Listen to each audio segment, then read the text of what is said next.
At 08, on January 24, 1945, near the town of Houssen, France, all hell broke loose. The ground shook. 600 German infantry from an elite SS mountain division burst from the frozen fog. They were backed by 6 Mark VI Tiger tanks, behemoths of steel. Their 88mm cannons were already firing, turning the American front line into a landscape of ice, fire, and red snow. The American unit in their path, the 3rd Battalion, 7th Infantry, was about to be erased. In a shallow ditch, a 25-year-old lieutenant watched the chaos. He was small, barely 5'3". He was suffering from severe dysentery. He was wounded. And he wasn't even supposed to be there. He looked at the Tiger tanks advancing. He looked at his men, outnumbered 10 to 1, starting to panic. And he looked at the field telephone in his hand. He had a choice. He could follow orders, save himself, and retreat to the command post. Or he could do something else. Something so reckless, so suicidal. It defied every rule of warfare. He grabbed the spool of telephone wire and ran. He didn't run away from the attack. He ran towards it. Alone, straight into the blizzard of machine gun fire. What this one, unassuming farmer from Kentucky did over the next 3 hours was not just bravery. It was a calculated one-man slaughter. And it's the story the U.S. Army would try to bury for the next 50 years. This is the story of Garlin Murl Conner. And the unbelievable, almost criminal reason. He became World War II's most decorated soldier. And also, its most forgotten. To understand what happened in that 3-hour suicide mission, you first have to understand the man. And to understand the man, you have to understand the war he was fighting. It was January 1945. The Battle of the Bulge had been a disaster. Hitler's last great gamble in the West. But it wasn't his only gamble. Further south, in the Vosges Mountains of France, Hitler launched a second, lesser-known offensive. Operation Nordwind. The North Wind. It was a nightmare. The winter was the coldest in 30 years. Temperatures hit -20. American GIs were fighting in frozen forests against SS fanatics who knew the terrain. It was a meat grinder, a battle of attrition, and in the middle of this frozen hell was the U.S. 3rd Infantry Division, the Rock of the Marne, and in that division was a quiet, unassuming farm boy from Kentucky. Garlin Murl Conner was not a career soldier. He wasn't a giant. He was from a poor farming family in Clinton County. He spent his life working the land. When he enlisted in 1941, he was 21 years old, 5'3", and weighed 112 pounds, 50 kilograms. He was invisible. He was the kind of man the experts and the officers overlooked. But this invisible farmer had a secret. He had pure, cold Kentucky grit, and he had been proving it for 2 straight years in some of the bloodiest battles of the war. When the 3rd Division landed at Anzio, Italy in 1944, the situation was a disaster. The Americans were trapped on a tiny beachhead, surrounded by German artillery. It was a slaughterhouse. Conner was a technical sergeant then. On January 30th, 1944, his platoon was pinned down. A German machine gun nest had them zeroed in. Men were dying. Conner didn't wait for orders. He didn't ask for permission. He grabbed his rifle and crawled. Alone, for 75 yards, across open ground, with bullets snapping over his head. He got within 15 yards of the nest, raised up, and with perfect, calm, farmer's aim, he killed the entire crew. His platoon advanced. They were immediately pinned down again by another machine gun, Conner did it again. He crawled another 60 yards under a hail of grenades and took out the second nest. His platoon advanced and was pinned down a third time. This time, Conner didn't crawl. He got to his feet and charged, straight into the enemy position, firing from the hip. He killed the crew, captured their gun, and turned it on the retreating Germans. For this, he received his first Silver Star, the Army's third highest medal for valor. But this was just a warm-up. Conner wasn't a specialist. He wasn't a sniper. He was an all-purpose killing machine. In Italy, a few weeks later, his unit was advancing and walked straight into a German minefield. Men were blown apart. The platoon panicked. They were trapped. They couldn't go forward. They couldn't go back.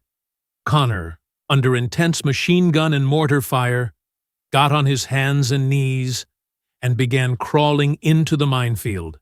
He probed the ground with his bayonet, finding the tripwires, finding the pressure plates. He calmly, methodically, cleared a path, 1 inch at a time, while explosions walked in around him.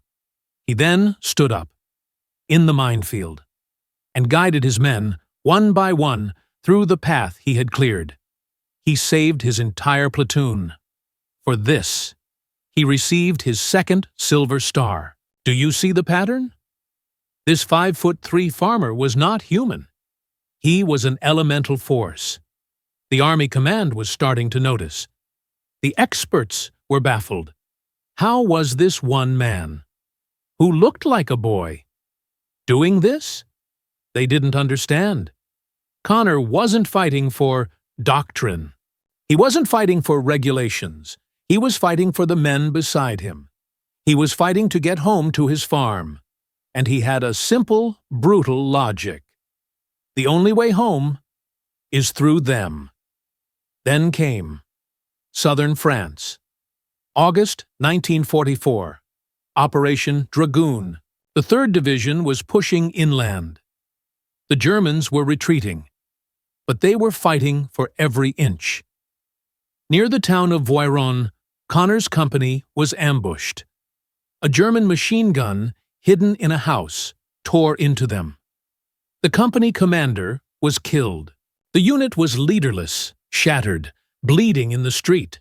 Conner, now a first sergeant, became the command. He grabbed a man. "Cover me!" He sprinted 100 yards, across a completely open street, in broad daylight. Bullets tore up the pavement around his feet. He reached the house. He kicked in the door. He cleared the entire house, room by room, by himself. He killed the 5-man machine gun crew and 3 riflemen who were supporting them. He then ran back across the street, under the same fire, reorganized his company, and led them in a successful attack.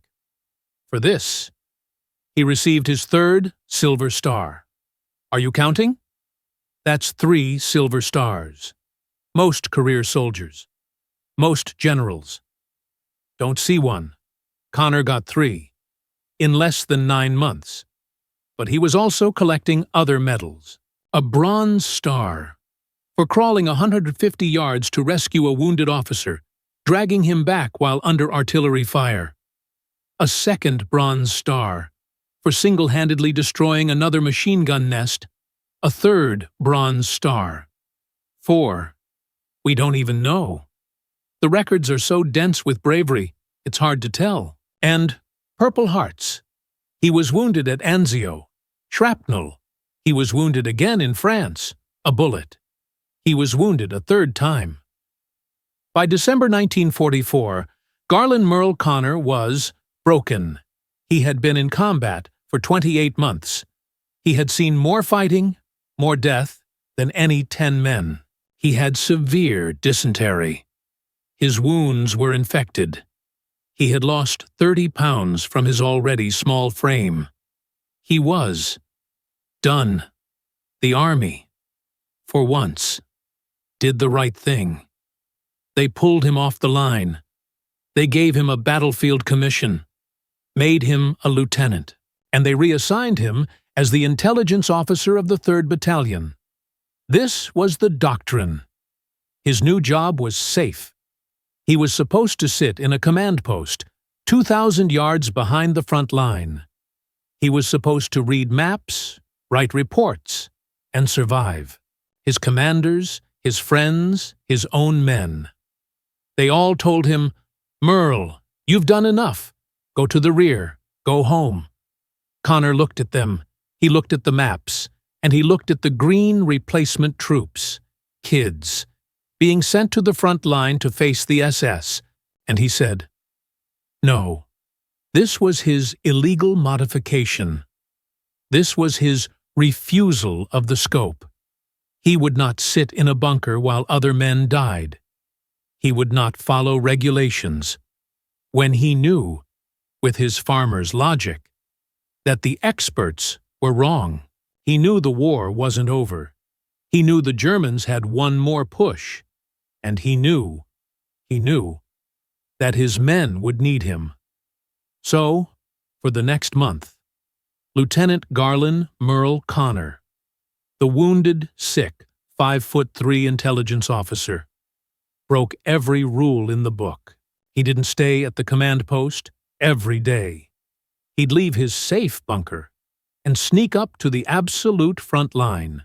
Sometimes he'd sneak past it. He'd crawl out into no man's land, alone, just like he did at Anzio. And he would watch. He'd lie in the frozen snow for hours, just watching, listening. He saw things the experts in the rear couldn't.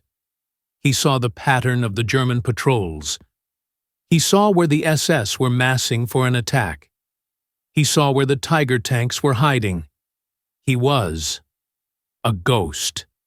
He would crawl back to his lines and tell his commanders exactly where the Germans would attack, and when they didn't believe him.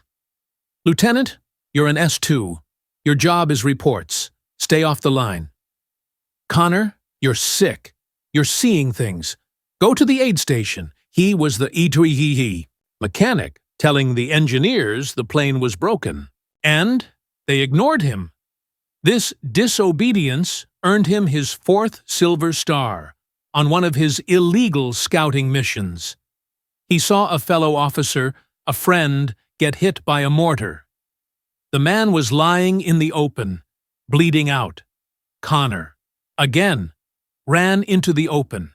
He picked the man up, threw him over his shoulder, and carried him back, while artillery shells, German 88s, exploded around them. The man survived. Let's be clear. By January 1945, Garlin Murl Conner was already a legend. 4 Silver Stars, 3 Bronze Stars, 3 Purple Hearts. He had nothing left to prove. He had done more. He had killed more. And he had saved more than an entire company of men. His war was over. Until January 24th, 1945, at 07 a.m., Conner was where he wasn't supposed to be. Again, he was at a forward observation post, a shallow ditch, 300 yards in front of his own front line. He was cold, he was sick, and he was watching the fog. He had his field telephone. The line ran 300 yards back, to the artillery command. He had a feeling, the same farmer's instinct that told him when a storm was coming. The air was too quiet. He told the command post, "They're coming. It's today. Get ready." The experts in the rear laughed. "Conner, go get some sleep. Our reports show no activity." Then he heard it. A low rumble, a clank, the sound of steel. It wasn't one tank. It was many. The fog in front of him started to get darker. And at 08 noon, the fog dissolved. It was a nightmare. 6 Tiger tanks, not panzers, not Stugs, Tigers, the most feared weapon on Earth. And behind them, an entire battalion, 600 SS mountain troops, shock troops, the best of the best. They were not probing, they were not scouting, they were attacking, and they were aimed directly at the weakest point in the American line. The point Conner had warned them about. The Tigers opened fire. The 88mm shells ripped the American line apart. Trees exploded, men disintegrated.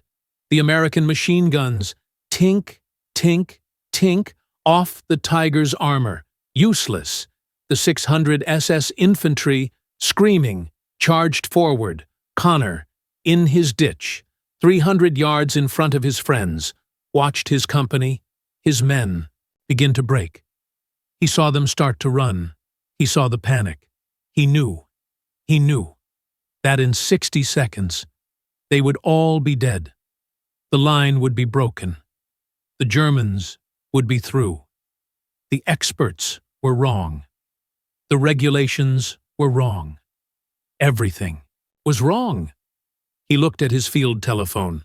He had a direct line to hell.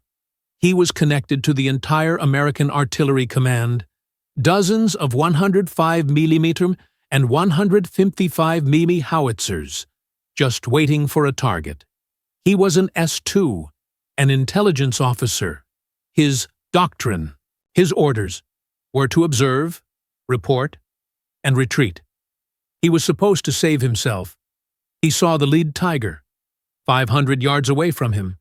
He saw the SS infantry, 400 yards away. He saw his friends, 300 yards behind him, dying.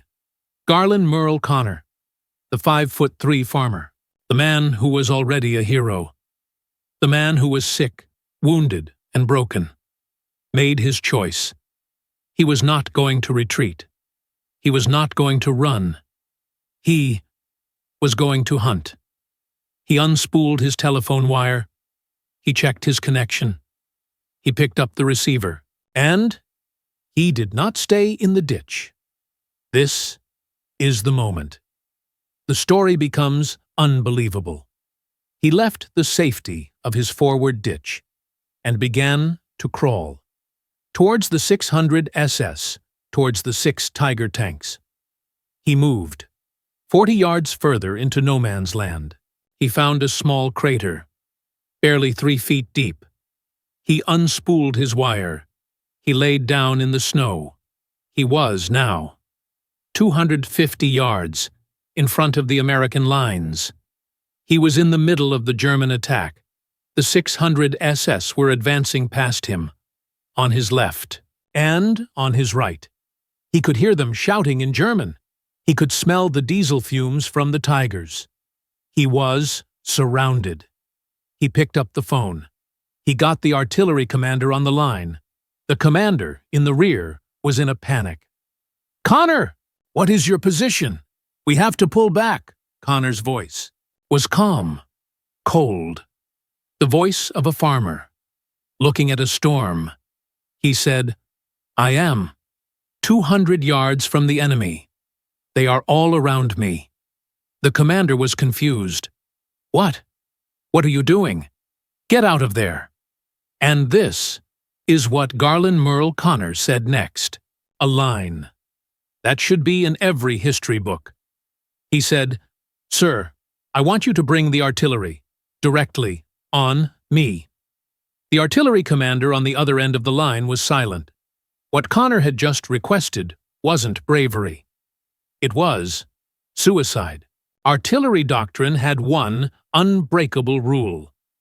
You never fire on your own positions. It was called danger close. Firing within 600 yards of your own men was a risk. Firing within 200 yards was unthinkable. Firing directly on an officer was murder. The commander's voice came back, strained. "Negative, Lieutenant! Negative! What's your position? We're pulling back!" Conner, lying in the snow, with 600 SS troops screaming and Tiger tanks clanking, had no time for confusion. He could see his battalion's line wavering. He could see men starting to run. He screamed into the phone, "No! I am not pulling back. I am at coordinate grid." He read the map coordinates. "The enemy is with me. They are all around me. You will fire on my position, or we will all be dead. In 5 minutes, the line will break." This was the moment. The expert in the rear versus the farmer in the field. The artilleryman hesitated. He knew that firing on that coordinate would not just kill Conner. It would kill dozens of American GIs who were still trying to hold the line 300 yards behind him. But Conner knew his math. He knew the blast radius. He knew that 300 yards was the safety line. Just barely. He was ordering fire. In the gap. The 250-yard no-man's land he had crawled into. The artillery commander made his choice. He trusted the man in the snow. His voice came back, grim. "Range! Confirmed! Firing solution! On your coordinate! Shells! On the way!" And then, Garlin Murl Conner began. The hunt. He wasn't a soldier anymore. He was a conductor. And he was about to orchestrate a symphony of total destruction. The first shells were ranging shots. They landed 100 yards behind him, dangerously close to his own men. Conner grabbed the phone. "Too far! Bring it 100 yards closer! On me!" The artilleryman adjusted. The next shells were closer. The sound was different. It wasn't a distant boom. It was a whistling scream. The 105mm shells, his own shells, landed 50 yards away. The explosions were deafening. The ground jumped, hot, razor-sharp shrapnel. His own shrapnel hissed over his head. It sliced, the frozen air thudding into the snowbanks around his crater.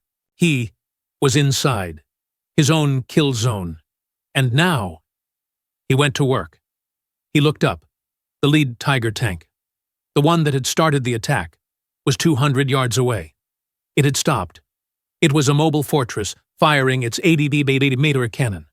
Thump, thump, thump, ripping his battalion's command post to shreds. Conner put the phone to his mouth. He was calm. "Target, Tiger, 200 yards, north of my position. Fire for effect."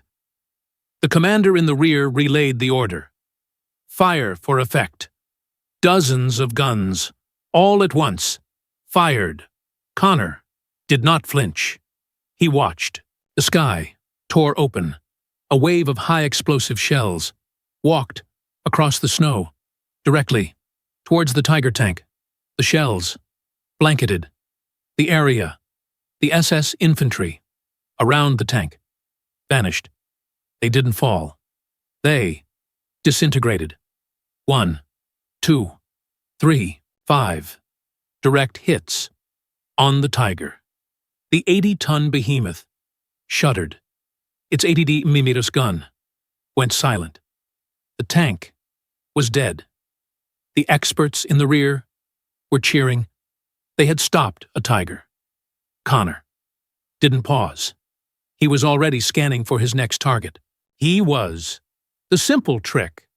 He was the one man who understood that the experts were wrong. Now, let's pause. Let's look at this from the German perspective.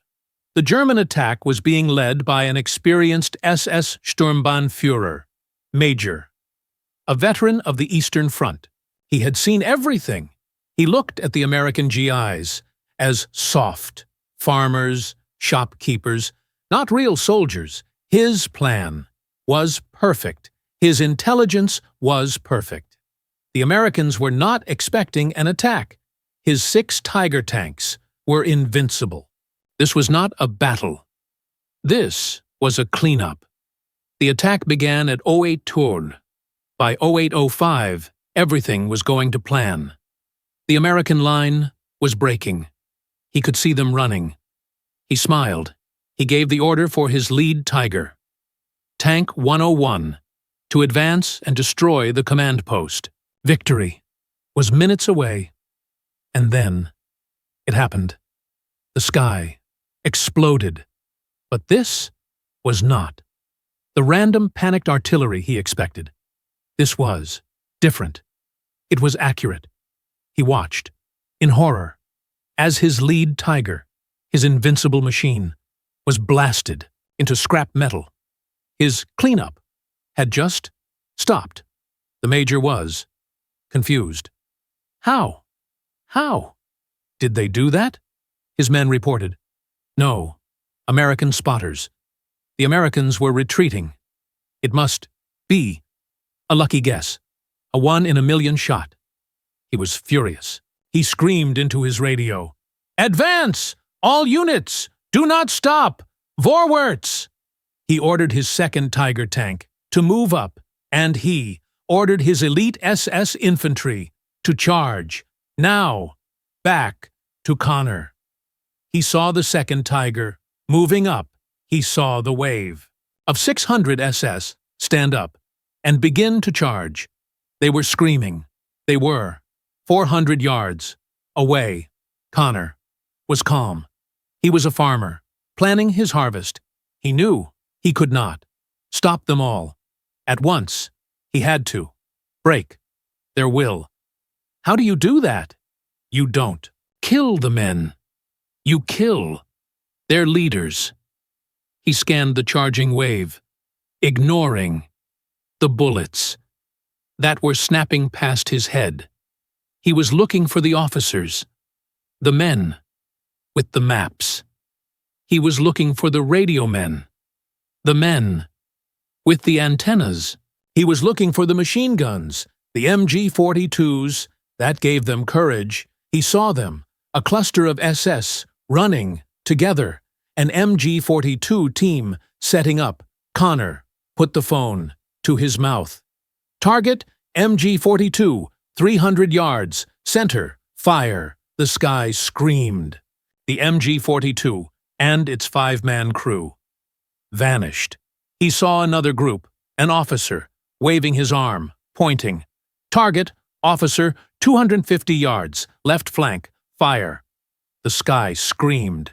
The officer disappeared. This was the psychological terror. Let's go back to the German side. The SS infantry were not farmers. They were fanatics. They were not afraid of dying, but they were now terrified. This was not war. This was magic. This was a ghost. Every time an officer gave an order, he exploded. Every time a machine gun tried to fire, it exploded. The artillery was not random. It was thinking. It was watching them. It knew who they were. A young SS soldier, Hans, 18 years old, watched his sergeant point, and then his sergeant was gone. He watched his friend, Karl, set up their MG-42, and then Karl was gone. Hans stopped charging. He dropped into the snow. He was not fighting the Americans. He was fighting an invisible god all across the 400-yard front. The invincible SS charge faltered. The men stopped running. They dove for cover. They were paralyzed. The entire German attack was stuck. The experts were wrong. The doctrine was wrong. One 5'3" farmer had broken an entire SS battalion in less than 10 minutes. But the battle was not over. It was just beginning. This was not a 10-minute fight. This was a 3-hour war. The German commander was panicked, but he was not stupid. He realized what was happening. It is not a ghost, he screamed into his radio. It is a Beobachter, an observer. He is close. He is in the field. The only way, the artillery. could be this accurate is if the observer was with them. The major gave the same order as any desperate commander. Grid square removal. He ordered his own mortars, his own artillery to erase the entire field. Feuer auf Sektor C4, he screamed.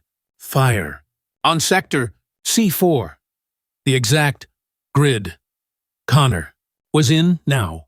Garlin Murl Conner was not just in his own kill zone. He was in theirs.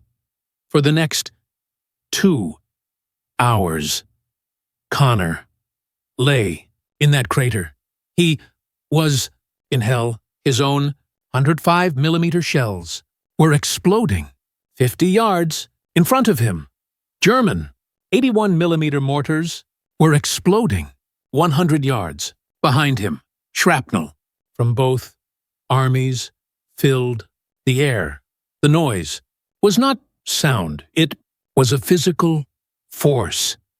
The ground never stopped shaking, and Garlin Murl Conner never stopped hunting. He saw the second Tiger tank trying to sneak to the flank of his battalion.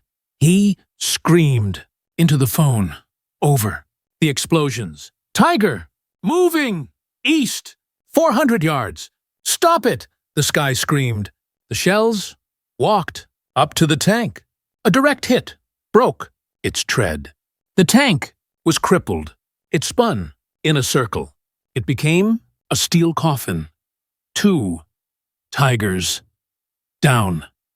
The German commander was losing his mind. His tanks were dying. His men were hiding. He had to find the observer.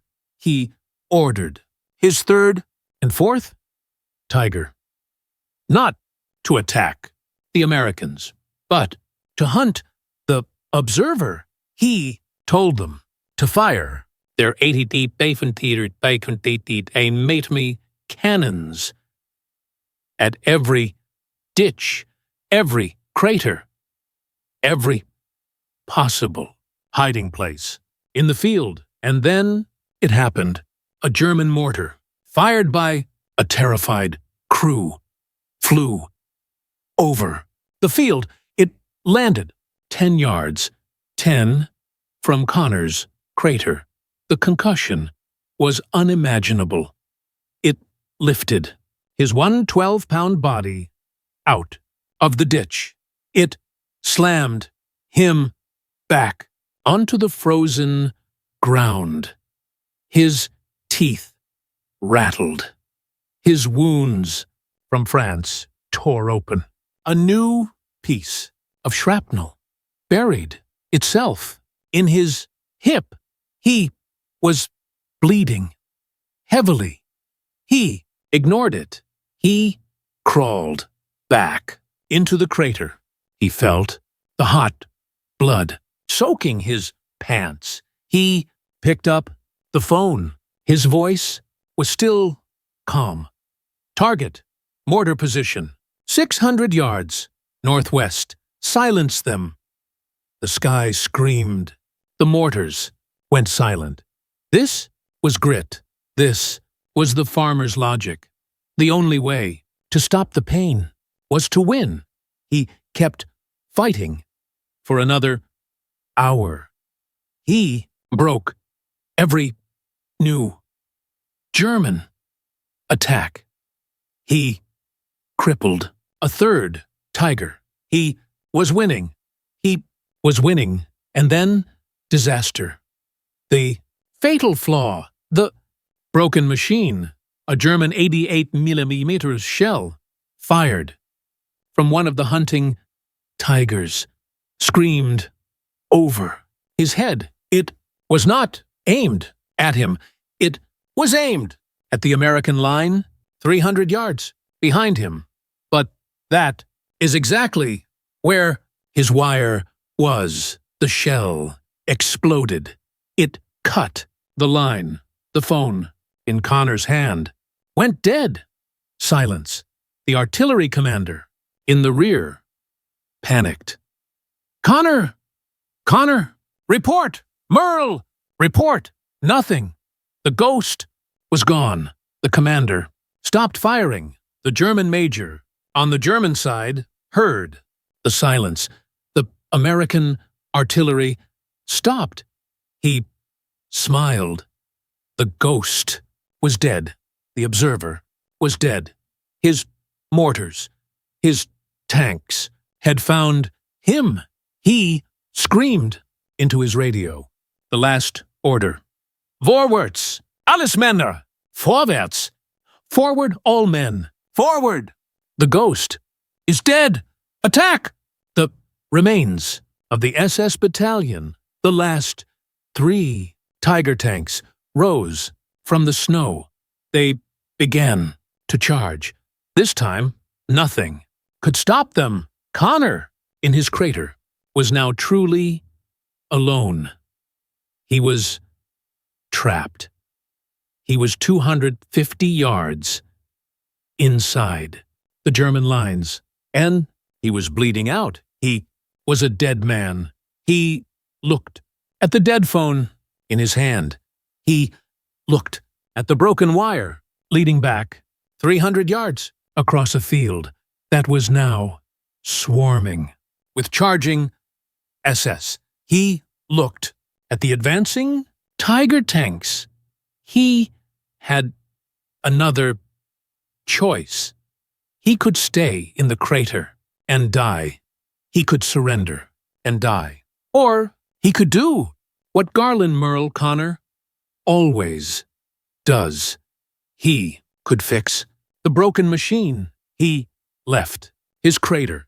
He got on his stomach, and he began to crawl back towards his own lines, dragging the broken wire in his hand. This was not a crawl. This was an agony. He was not crawling to safety. He was crawling across the battlefield. The charging SS were behind him. They were shooting at the American lines. Bullets cracked over his head. He crawled over the bodies of the men he had killed. He could hear the Tigers getting closer, and then the Americans saw him. A machine gunner in the American line, 300 yards away, saw a figure moving in the snow. He couldn't tell who it was. It was in front of the German attack. It had to be a German scout. The American machine gun opened fire on him. Tracers ripped the snow around his head. He was being shot at by both sides. He kept crawling. He was losing so much blood. His hip was shattered, but he saw it, the other end of the wire, lying in a crater 100 yards from the American line. He dove into the crater. His hands were frozen, numb. He could not feel his fingers. He pulled out his knife. He stripped the 2 ends of the wire. He had to twist them together. But his hands would not work. He dropped his knife. He dropped the wires. The SS were 150 yards away. The Tigers were firing. His own men were shooting at his crater. He grabbed the wires again. He put them in his mouth, and he stripped the insulation with his teeth. He held the 2 live copper wires together. In his bloody, frozen hand, the line crackled. The artillery commander in the rear, who was screaming into a dead phone, heard it a crackle, and then a voice, a whisper, full of pain and ice. Fire. Conner, still, lying in the open, 100 yards from his own line, holding the wires together. Restarted. The hunt, the charging SS were now 75 yards from the American line. They were in the final charge. This was the end. Conner screamed into the phone, his last command. All guns, 75 yards in front of me. Fire, fire, fire! This was not precision. This was not hunting. This was annihilation. The entire American artillery battalion, 18 guns, unleashed everything. They stopped aiming. They just fired as fast as they could load. The sky disintegrated. The 75-yard strip of land between Conner and his men ceased to exist. It became a wall of fire and steel and death. The SS charge hit that wall, and it vanished. Hundreds of men gone in seconds. The last Tiger tanks, now with no infantry, their crews broken and terrified, stopped. They fired one last blind shot, and they turned. They retreated. The battle was over. Silence fell on the field. The 3-hour war was done. Conner let go of the wires. The phone went dead, this time for good. He pushed himself up. He stood, covered in blood and dirt, his uniform in shreds, his hip shattered.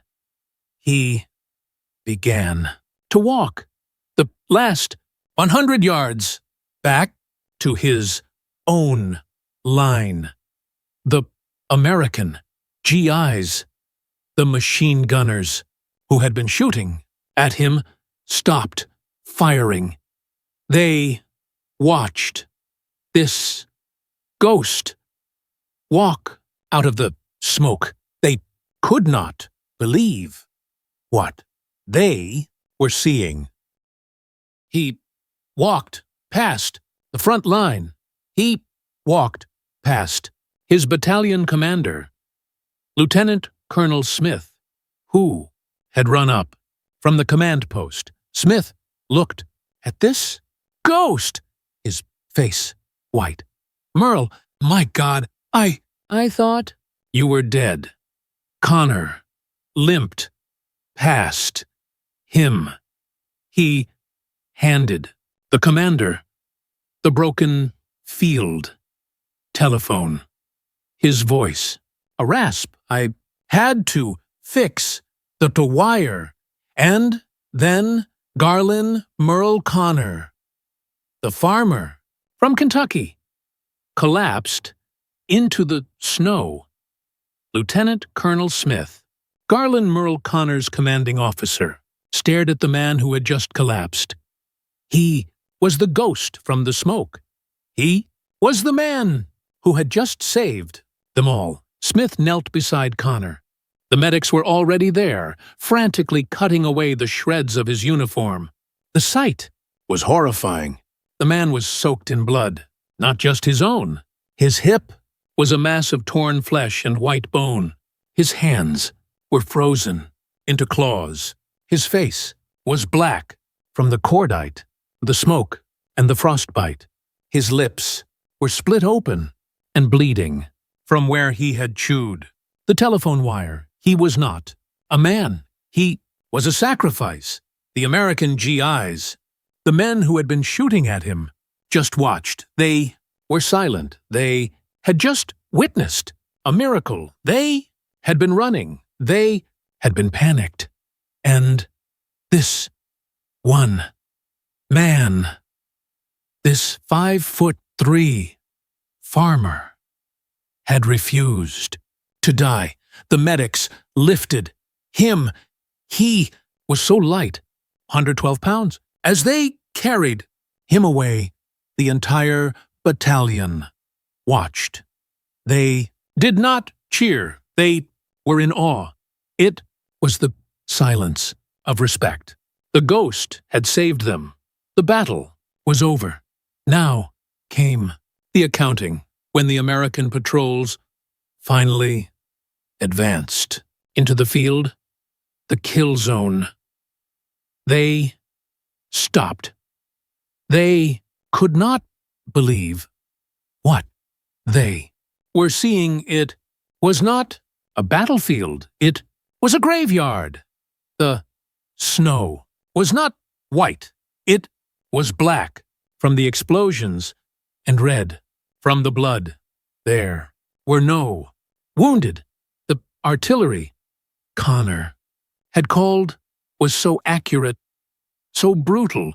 It had left nothing whole. They counted the bodies.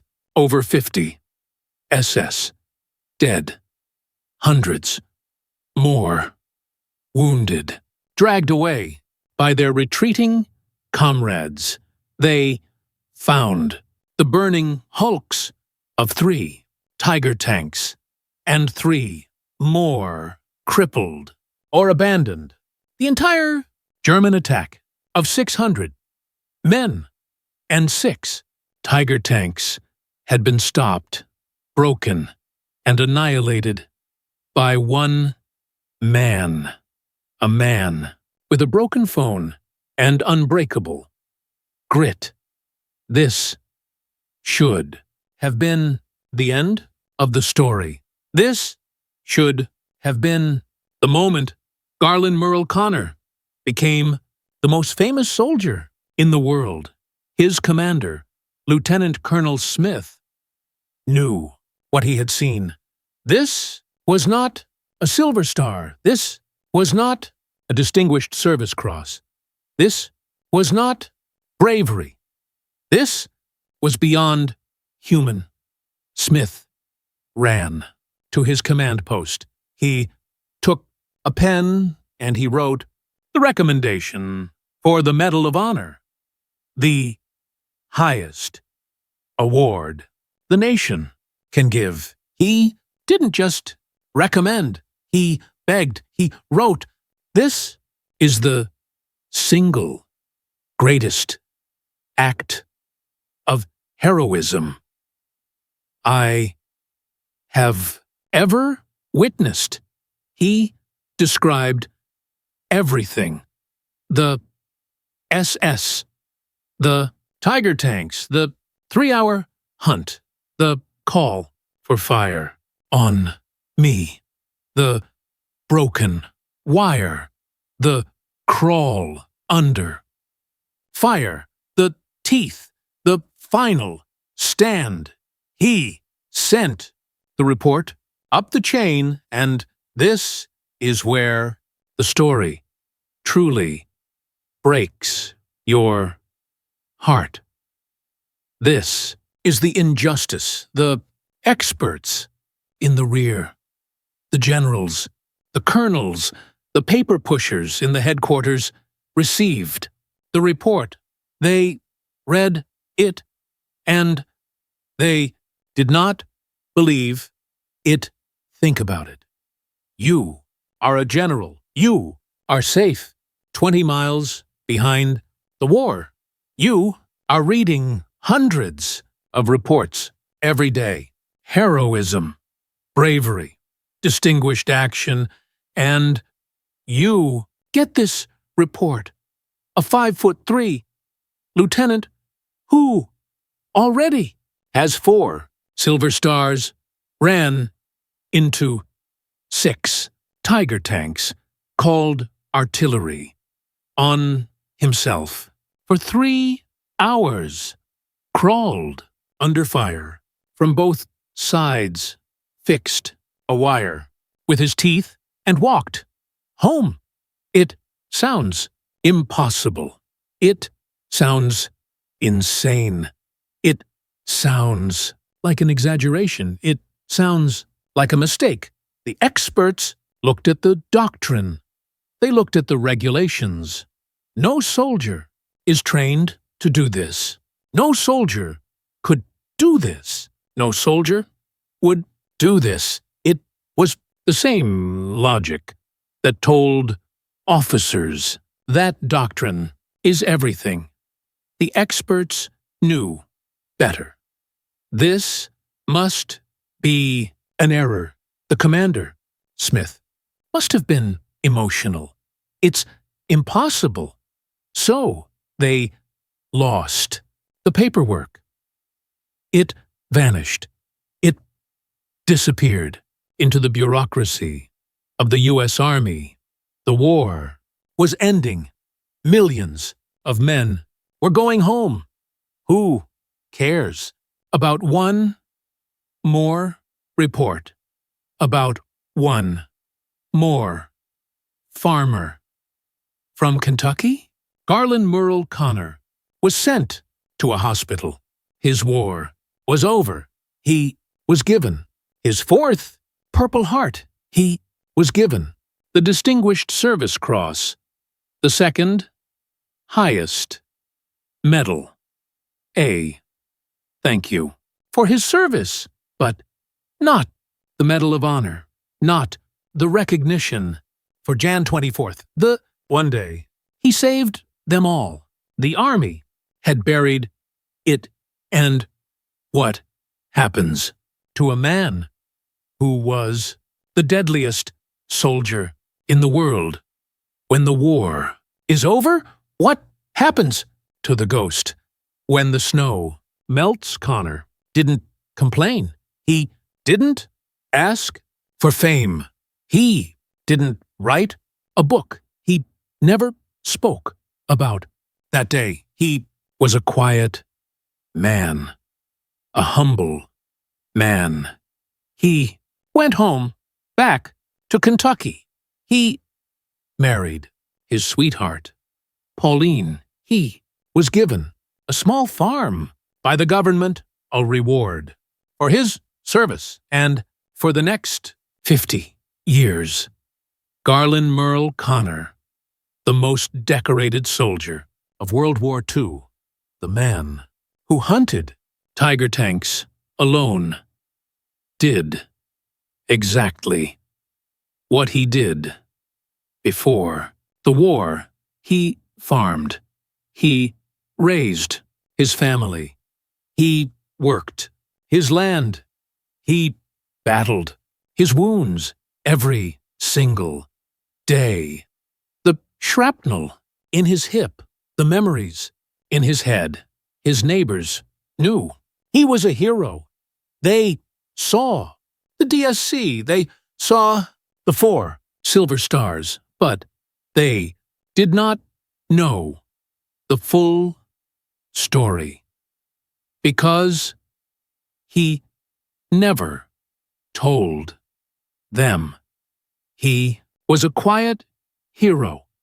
When reporters found him and asked him, "How did you do it?" he gave the same farmer's logic.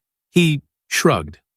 "I just did what I had to do. The story should end there. A quiet hero, forgotten by the experts, remembered by his family, But it doesn't, because there was one other man, a man who knew the truth. His name was Richard L.M. Lynch. He was another Kentuckian. He had served in the 3rd Division. He knew the legend of Garlin Murl Conner. And he knew that a DSC was not enough. He knew about January 24th in 1995, 50 years after the battle. Richard Lynch started a new war, a war against the Pentagon, a war against bureaucracy. He refused to let the experts win. He knew the broken phone mattered. He spent years digging through archives. He found it, the original lost report, written by Colonel Smith, buried in a file, ignored. For 50 years, he found the artillery commander's log, the proof of the coordinates. He found the German after-action reports that proved the SS battalion had collapsed.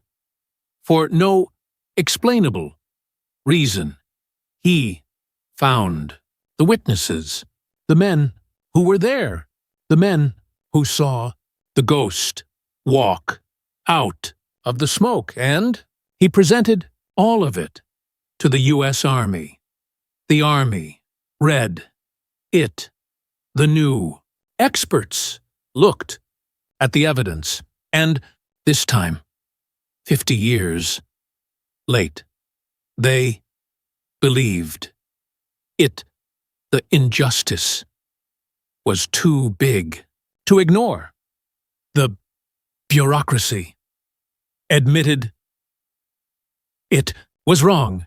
Garlin Murl Conner was 79 years old. He was dying, his body broken from a lifetime of wounds and farming.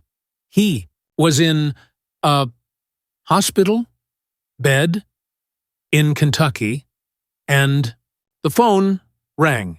It was not a field telephone. It was the President of the United States telling a quiet farmer that after 53 years, his nation was finally ready to say thank you. He was too sick to travel.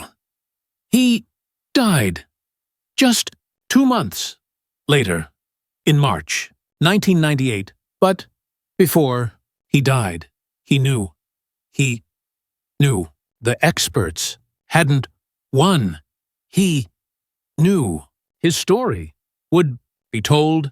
The medal was presented to his widow, Pauline, in a ceremony at the White House. Garlin Murl Conner, 4 silver stars, 3 bronze stars, U's 4 Purple Hearts, 1 Distinguished Service Cross, and now 1 Medal of Honor. He is officially the most decorated soldier of the Second World War. More than Audie Murphy, more than General Patton, more than anyone. That is how wars are truly fought, and that is how history is truly made. It isn't always the experts with their doctrine. It isn't always the generals with their grand plans. Sometimes it's a 5'3" farm boy from Kentucky, bleeding in a crater, fixing a broken wire with his teeth. That is grit, and that is a story that deserves to never be forgotten. If you found this story as compelling as we did, please take a moment to like this video. It helps us share more forgotten stories from the Second World War. Subscribe to stay connected with these untold histories. Each one matters. Each one deserves to be remembered. And we'd love to hear your thoughts. Leave a comment below telling us where you're watching from. Our community spans from Texas to Tasmania. From veterans to history enthusiasts, you're part of something special here. Thank you for watching. And thank you for keeping these stories alive.